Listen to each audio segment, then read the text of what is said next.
ವೀಕ್ಷಕರೇ ಪ್ರಣಾಮ. ವಿಶ್ವ ಪ್ಲಸ್ ಟಿವಿಗೆ ಸ್ವಾಗತ.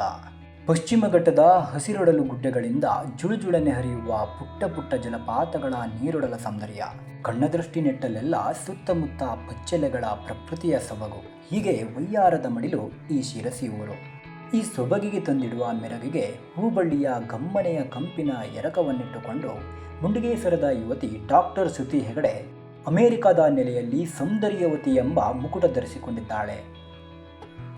ಅಮೆರಿಕದ ಫ್ಲೋರಿಡಾ ನೆಲದಿಂದ ಭರತ ಭೂಮಿಯ ಭಾರತಿಗೆ ಡಾಕ್ಟರ್ ಶ್ರುತಿ ತಂದಿಟ್ಟ ಹೊಸದೊಂದು ಕಿರೀಟ ಇದು.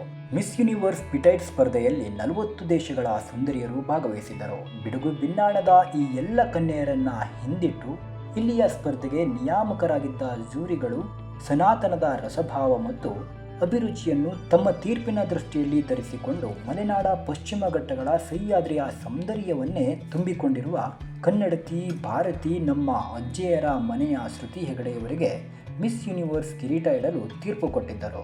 ಫ್ಲೋರಿಡಾದಲ್ಲಿ ಜೂನ್ ತಿಂಗಳಲ್ಲಿ ಆಯೋಜನೆಗೊಂಡಿದ್ದ ಮಿಸ್ ಯೂನಿವರ್ಸ್ ಪಿಟೈಟ್ ಸ್ಪರ್ಧೆಯಲ್ಲಿ ಭಾರತದ ಶ್ರುತಿ ಹೆಗಡೆ ಸೇರಿದಂತೆ 40 ರಾಷ್ಟ್ರಗಳ ಕನ್ಯೆಯರು ಜಗದ ಮುಂದೆ ತಮ್ಮ ಸೌಂದರ್ಯವನ್ನ ವೈಭವೀಕರಿಸಿದ್ದರು. ಈ ಮೈಮಾಟದ ಬೆಡಗಿಯ ಸೌಂದರ್ಯ ಪ್ರದರ್ಶನದಲ್ಲಿ ಮುಂಡಿಗೇಸರದ ಕೃಷ್ಣ ಕಮಲಾ ಹೆಗಡೆಯವರ ಸುಪುತ್ರಿ ಶ್ರುತಿ ಅಪರೂಪದ ಕಿರೀಟಕ್ಕೆ ಭಾಜನರಾಗಿದ್ದಾರೆ. ಶ್ರುತಿ ಈಗಾಗಲೇ ಮಿಸ್ ಕರ್ನಾಟಕದ ರನ್ನರ್ ಅಪ್ ಆಗಿದ್ದಾರೆ. Miss south India, miss Asia ಮತ್ತು ಮಿಸ್ ಇಂಟರ್ನ್ಯಾಷನಲ್ ಗೆದ್ದಿದ್ದಾರೆ. ಶ್ರುತಿ ಭರತನಾಟ್ಯ, ನಟನೆ, ಹೀಗೆ ಸಕಲ ಕಲಾವಲ್ಲಭಿ. ಒಟ್ಟಾರೆ ಹೇಳೋದಾದ್ರೆ ಈಕೆ ಒಬ್ಬ ಭಾರತದ ಸಂಸ್ಕೃತಿಗೆ ರಾಯಭಾರಿ. ಚರ್ಮರೋಗ ತಜ್ಞೆ ಆಗಬೇಕು ಅನ್ನುವ ಆಶಯ ಈಕೆಯದು. ಅದಕ್ಕಾಗಿ ಸಿದ್ಧಗಂಗಾ ಶ್ರೀಗಳ ಮೂರ್ತಿಕೆಯ ತುಮಕೂರಿನ ಸ್ನಾತಕೋತ್ತರ ಅಧ್ಯಯನ ಕೇಂದ್ರದಲ್ಲಿ ತಾನು ಡರ್ಮಿಟಾಲಜಿಸ್ಟ್ ಆಗುವ ವ್ಯಾಸಂಗ ಮಾಡ್ತಿದ್ದಾರೆ. ಪ್ರಕೃತಿ ಮನುಷ್ಯನಿಗೆ ಎಲ್ಲ ಬಗೆಯ ಸೌಂದರ್ಯ ಕಣ್ತುಂಬಿಕೊಳ್ಳುವಂತೆ ತಂದಿಟ್ಟಿದೆ. ಆ ಸೌಂದರ್ಯವನ್ನ ಆರಾಧಿಸುವ ಮನಸ್ಸಿದ್ರೆ ಅದುವೇ ಅಂದ, ಚಂದ, ಬೆಡುಗು, ಹುರುಪು ನಮ್ಮೆಲ್ಲರ ಜೀವನ ಪ್ರೀತಿ ಆಗಲಿದೆ.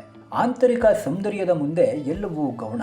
ಆದರೆ ಬಾಹ್ಯ ಸೌಂದರ್ಯವನ್ನು ತೆರೆದ ಕಣ್ಣಿನಿಂದ ಅನುಭವಿಸುವ ಸದ್ಗುಣ ನಮ್ಮಲ್ಲಿರಬೇಕು. ಆಗ ಶ್ರುತಿ ಹೆಗಡೆ ಅವರಂತಹ ಭಾರತದ ಕನ್ಯೆಯರು ಜಗದ ದೃಷ್ಟಿಯ ಮುಂದೆ ಸೌಂದರ್ಯ ಲಹರಿಯ ಸ್ವರಗಳಾಗ್ತಾರೆ. ಜಾಗತಿಕ ನೆಲೆಯಲ್ಲಿ ಭಾರತಕ್ಕೆ ಹೊಸ ಮೆರುಗು ತಂದಿದ್ದಕ್ಕಾಗಿ ಡಾಕ್ಟರ್ ಶ್ರುತಿ ಹೆಗಡೆ ಅವರಿಗೆ ವಿಶ್ವ ಪ್ಲಸ್ ಟಿವಿ ತಂಡದ ಶುಭ ಕಾಮನೆಗಳು.